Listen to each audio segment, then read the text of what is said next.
إن الحمد لله نحمده ونستعينه ونستغفره ونعوذ بالله من شرور أنفسنا وسيئات أعمالنا من يهده الله فلا مضل له ومن يضلل فلا هادي له وأشهد أن لا إله إلا الله وحده لا شريك له وأشهد أن محمدا عبده ورسوله يا أيها الذين آمنوا اتقوا الله حق تقاته ولا تموتن إلا وأنتم مسلمون يا أيها الناس اتقوا ربكم الذي خلقكم من نفس واحدة وخلق منها زوجها وبث منهما رجالا كثيرا ونساء واتقوا الله الذي تساءلون به والأرحام إن الله كان عليكم رقيبا يا أيها الذين آمنوا اتقوا الله وقولوا قولا سديدا يصلح لكم أعمالكم ويغفر لكم ذنوبكم ومن يطع الله ورسوله فقد فاز فوزا عظيما أما بعد فإن أصدق الحديث كتاب الله وخير الهدي هدي محمد صلى الله عليه وعلى آله وسلم وشر الأمور محدثاتها فإن كل محدثة بدعة وكل بدعة ضلالة. Pas falëndërimit Allahut Azza wa Jall, atij I takon lavdërimi dhe falëndërimi, tek ai kërkojmë ndihmë dhe falje, paqja dhe bekimet e Allahut qofshin mbi profetin Muhammed sallallahu alaihi wasallam dhe këto ajete që lexuam më sipër. Sot është një ditë historike e shënuar për popullin shqiptar, është dita e pavarësisë. S'ka dyshim që është ditë e rëndësishme, sidomos për ne muslimanët,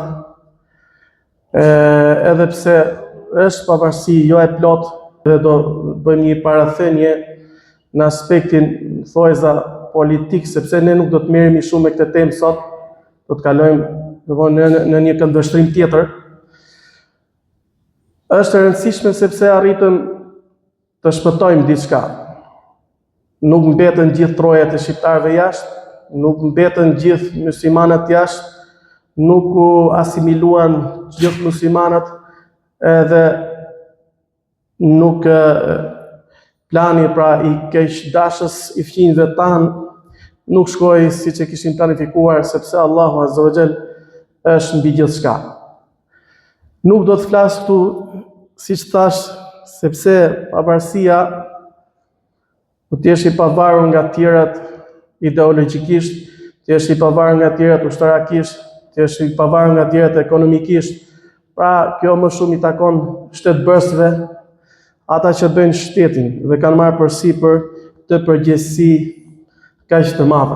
Po që gjitha këtë është e kuptueshme dhe s'ka shqiptar që nuk I di që pothuajse asgjë nga këto s'ka arrit. Përkundrazi fatkeqësisht këto që përmendëm shkatrohen më së shumti dhe xhvaten më së shumti nga vetë dora atyre që I thon vetes shqiptar. Pra, por tema që do të flasim ne në këtë hutbë, pra në këndvështrimin islam, totalisht është ajo që quhet pavarësia e vërtetë. Çlirimi nga skllavëria e çdo gjëje tjetër veç Allahut.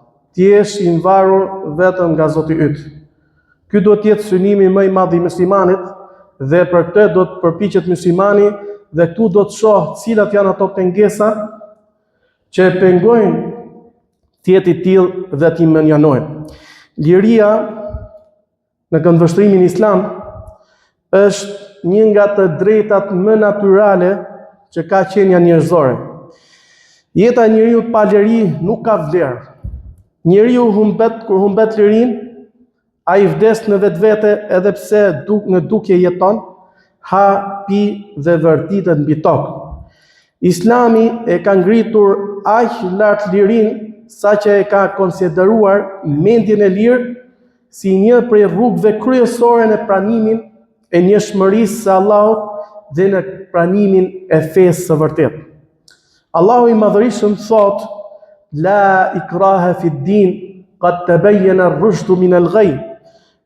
Nuk ka dhunë në fe, e vërteta nga e pavërteta duket qartë. Pra nuk është nevoja, nuk ka nevojë, nuk kërkon Allahu që njerëzit t'i kthej me dhunë në fenë e tij, sepse mjafton që mendja njerëzore të jetë e lirë, dhe ajo do ta gjejë të vërtetën, do ta gjejë fenë e Allahut Azza wa Jall.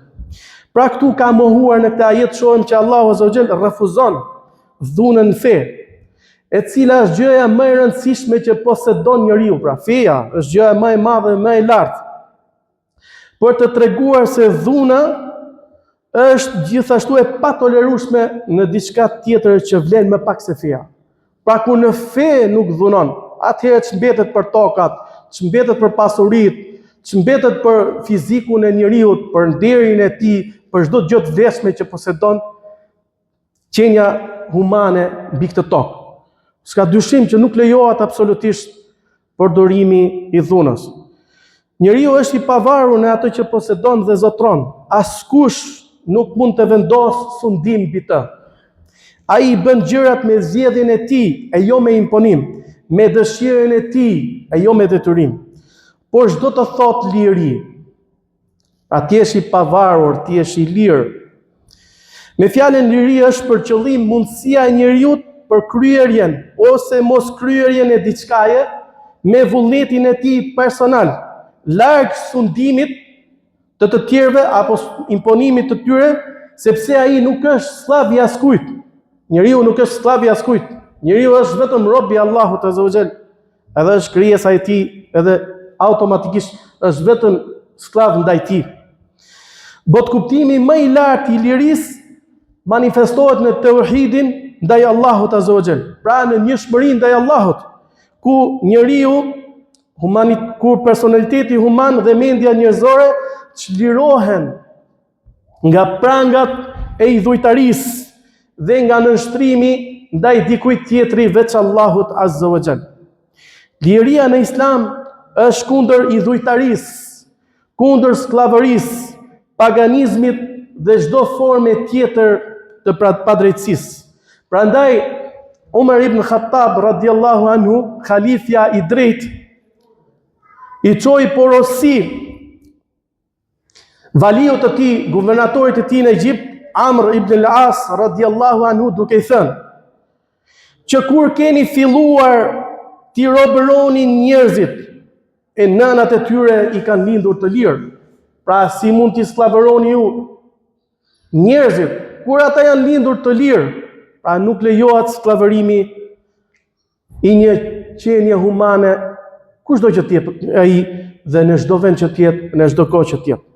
Prandaj dhe Ali ibn Abi Talib radiallahu anhu ka thënë, mos u bëj rob i dikujt tjetri kur Allahu ta ka krijuar të lirë. Rabi'i ibn Amir, ky sahabi radiallahu anhu, kur e pyeti Rustumi, komandanti i ushtrisë perse, se për çfarë kanë ardhur muslimanët në tokat e Persisë, ai u përgjigj: Allahu na ka dërguar të nxjerrim njerëzit nga adhurimi i njerëzve, pra nga të qenurit sklavër, robër të nënshtruar ndaj njerëzve, në adhurimin e Zotit të njerëzve. Prej ngushtisë së kësaj bote në hapësirat e saj, prej padrejtësive të feve në drejtsinë e Islamit. Islami dhe çlirimi i njeriu. Islami së pari nis ta çlirojë njeriu nga brendia e tij. Pra çlirimi më i madh, pavarësia më e madhe, liria më e madhe që duhet kërkosh ti o rob o musliman, është brenda vetes tënde. Nuk ka të bëjë me armiqt, nuk ka të bëjë me shtetet, nuk ka të bëjë me luftrat, nuk ka të bëjë me këto gjëra të mëdha që të cilët flasin shumë njerëz sot. Ka të bëjë me vetën tënde. Ta çliros atë prej adhurimit të dikujt tjetri, veç Allahut Azza wa Jall. Dhe ai e mëson Islami njeriu të adhurojë vetëm Allahun dhe të krenohet vetëm me Allahun Azza wa Jall, sepse ai që krenohet me Allahun Azza wa Jall kur nuk ndihet i poshtëruar, kur nuk ndihet i robëruar, kur nuk ndihet i ulët. Prandaj thot Allahu në librin e tij: "Walillahi al-'izza wa li rasulihi wa lil mu'minin, walakin al-munafiqina la ya'lamun." Krenaria është e Allahut, e të dërguarit Allahut dhe besimtarëve. Mirë po hipokritët nuk e din. Nëse besimtari vlla ka Allahun, është rob i Allahut Azza wa Jall, në çdo lloj kushe të jetë, ai është gjithmonë lart. Ai është gjithmonë krenar, sa do rrethanat e tij të jenë të vështira. Islami e ka çliruar njeriu besimtar në shumë aspekte. Dhe këto janë aspektet më kryesore, të cilët duhet të jenë si matës për ne, dhe ta shohim. Nëse jemi të lirë në këto aspekte, vërtet jemi të lirë, vërtet jemi të pavarur nga çdo lloj force tjetër veç Allahut Azza wa Jall. E para e çliron qenien njerëzore prej frikës mbi jetën. Sa njerëz, domethënë, e jetojnë të jetë në frikë, në ankth, në stres, si do shkoj, si do bëhet, si do jetë, kjo smundje acarohet, shkon për keq, mund të vdes, ky aksidenti, ky fakarallaku, kjo vështirësia, kjo përballja, frikë në çdo moment. Pra frikë për jetën dhe nuk mund ta fshijë askush të. Kjo është prezente. Ama Islami, kur realizohet Islami si duhet, besimin Allahun Azza wa Jall si duhet, kjo frikë shkon minimum. Në këtë çlirohet pra njeriu nga kjo frikë. Sepse është e ditur në çdo kohë, në çdo vend, si stan njeriu i trembet vdekjes dhe nuk e dëshiron atë, është e natyrshme. Mirë, po e keqja është se kjo frikë që ka njeriu për vdekjen mund ta çojë atë drejt robërisë ndaj të fortëve, drejt në nështrimit ndaj tiranëve dhe diktatorëve, sepse s'ka gjë që e dobëson më së shumti qenien njerëzore se dëshira e madhe për të jetuar dhe frika nga vdekja. Kjo frikë mund ta mbrojë njeriu nga një anë, por nga ana tjetër mund ta nënshtrojë dhe mund ta bëjë atë skllav.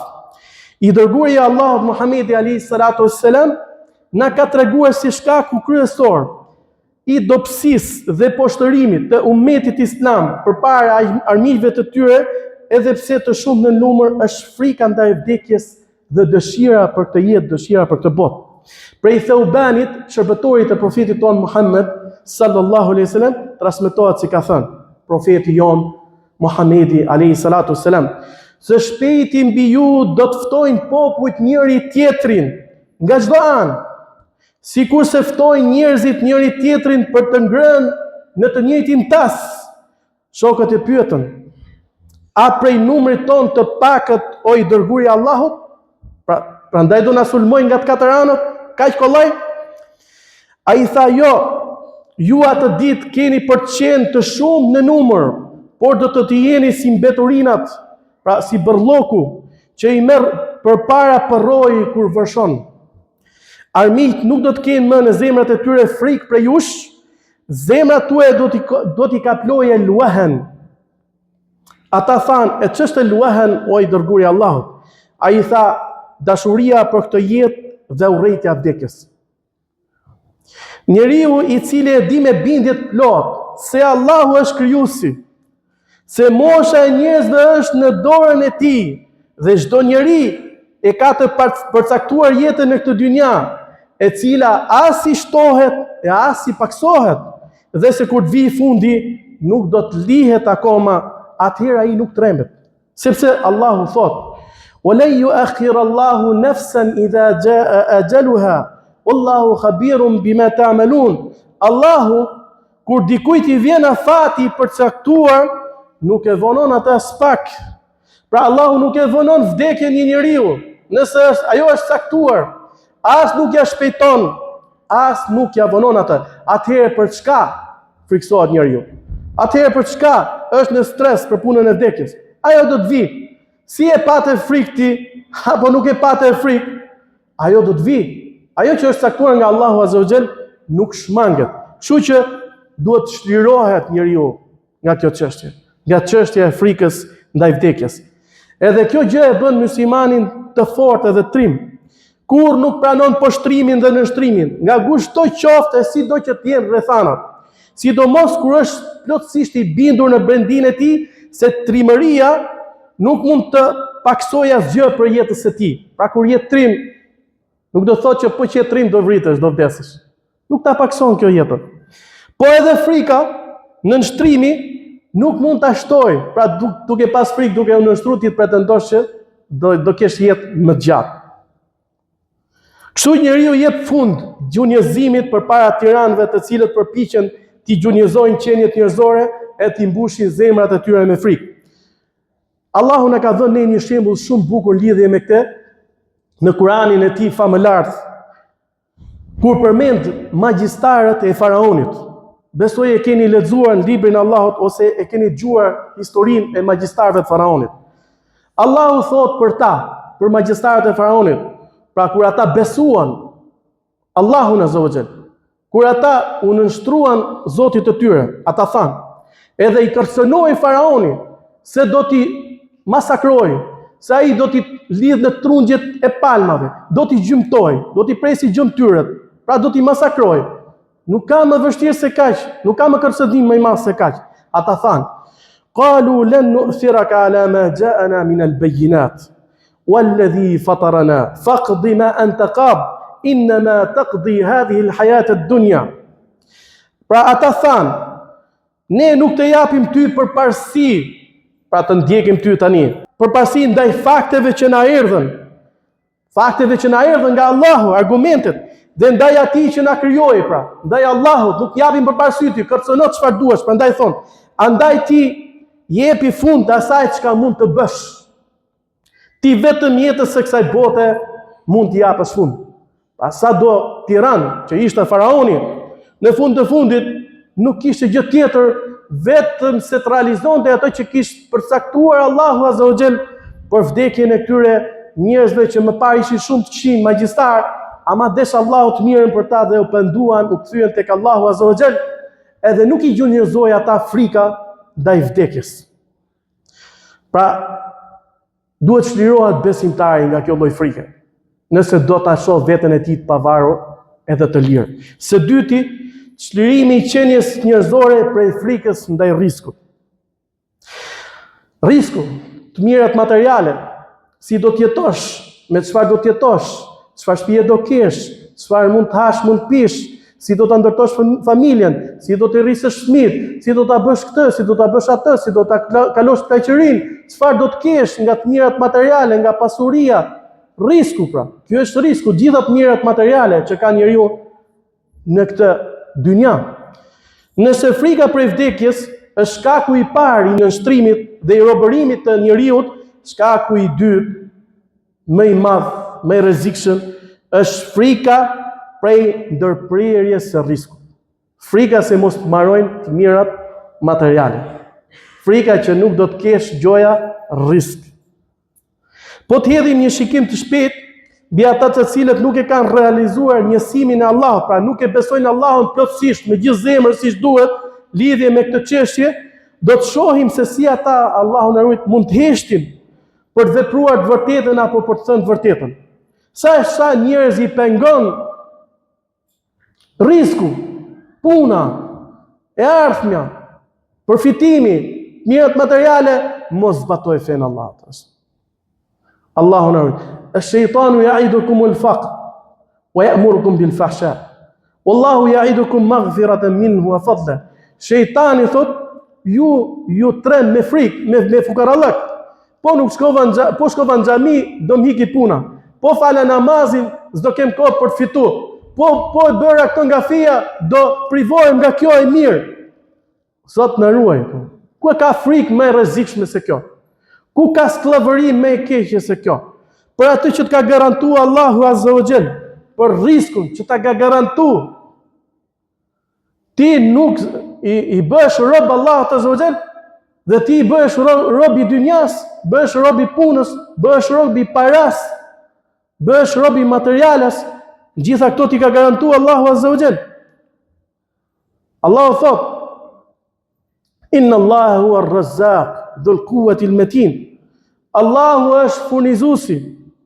Ai është fuqi ploti i pathyeshmi, Allahu azza wa jall. Gjithashtu thot Allahu: Qul man yarzuqukum min as-sama'i wal ard, ay man yamliku as-sam'a wal absar, wa man yukhriju al-hayya min al-mayyit, wa yukhriju al-mayyita min al-hayy, wa man yudabbiru al-amr, fasayaquluna Allah, faqul afala tattaqun.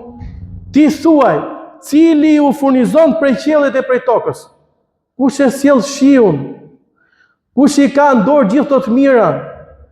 ajrin, oksigjenin, tokën, bimësin, gjithë to të mirat. Prej ka janë to? Kush i bëri këto? Kush i solli? A mos vallë njeriu me atë punën që punon nga ndjesi deri në darkë? Ai realizon këtë?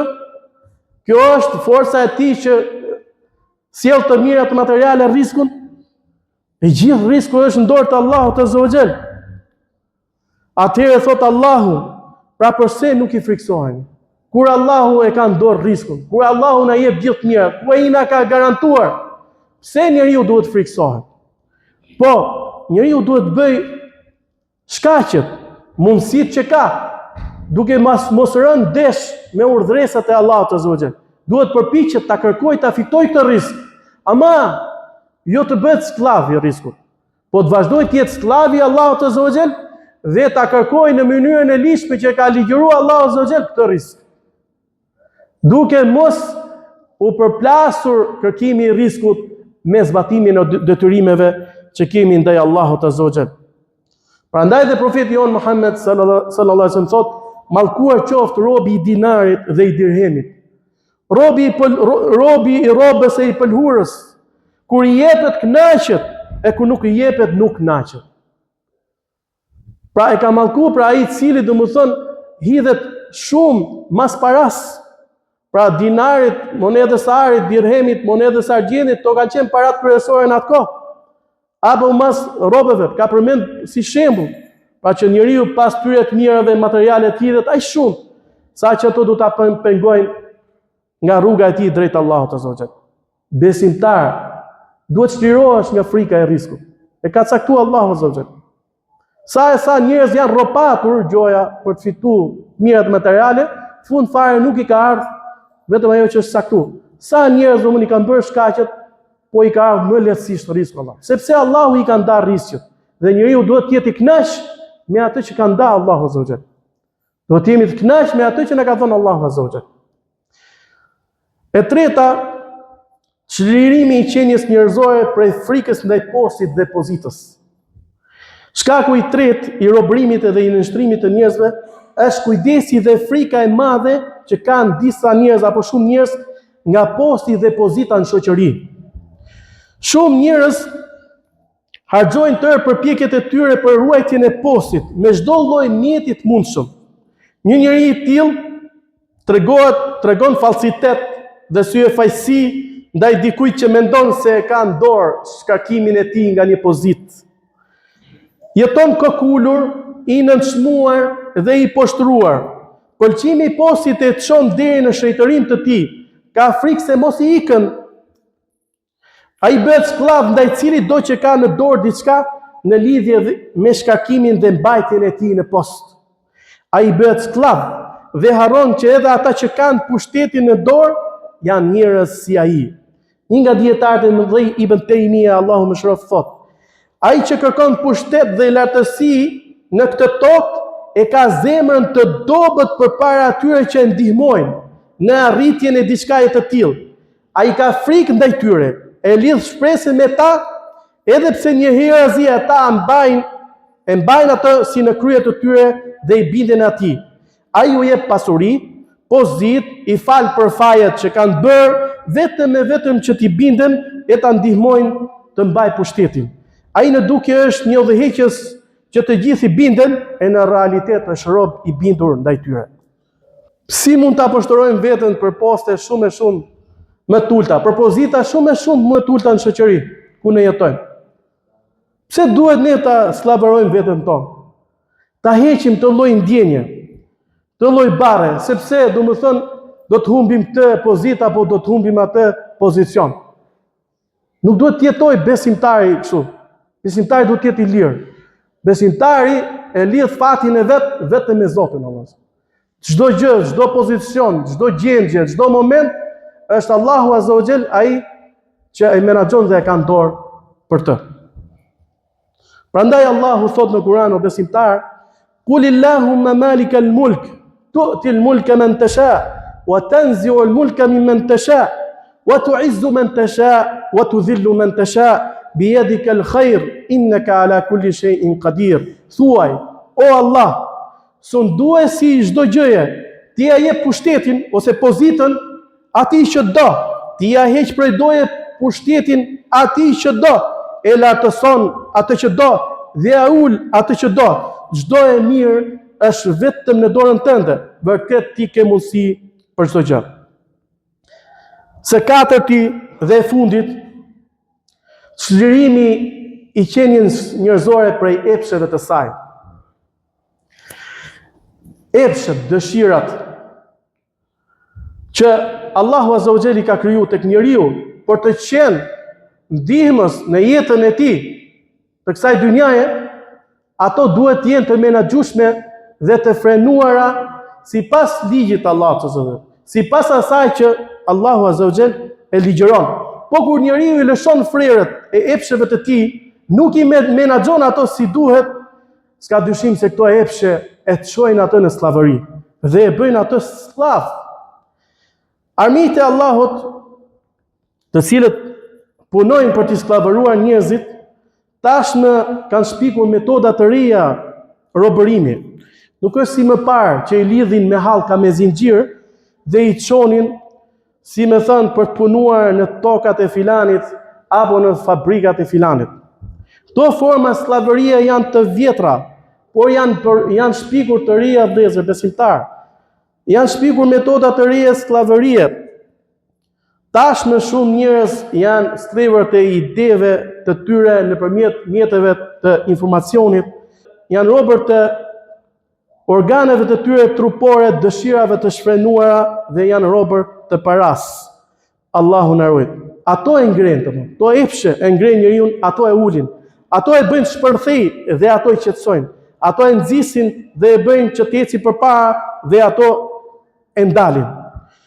Kështu që domethënë ne siç e shohim dhe siç është e qartë për gjitha ne shohim një kontingjent të madh njerëzit se si në kohën tonë janë të dhënë pas tyre dëshirave të kota vëllezër. Po marrim shembull pas muzikës, sa njerëz domethënë dëshira aty nga mjesi darkë vetëm muzikë. Pas tyre domethënë pamjeve femërore, vetëm shikimet e tyre vetëm në atë. Ku ka slavëri më të madhe se kjo? Apo të tjerë me pijet alkolike, apo edhe pijet narkotike të tjera. Pra janë bërë zdeshën bëhen slevër të tyre. Sa që shumë prej tyre e pranojnë, dëshirojnë të largohen, të dalin prej kësaj, por e kanë shumë vështirë. Islami është ai që nuk e lën njeriu të bëhet sklav i epsheve, i dëshirave dhe i kënaqësive apo shijeve të kësaj jete, të cilët domethënë e dëmtojnë atë.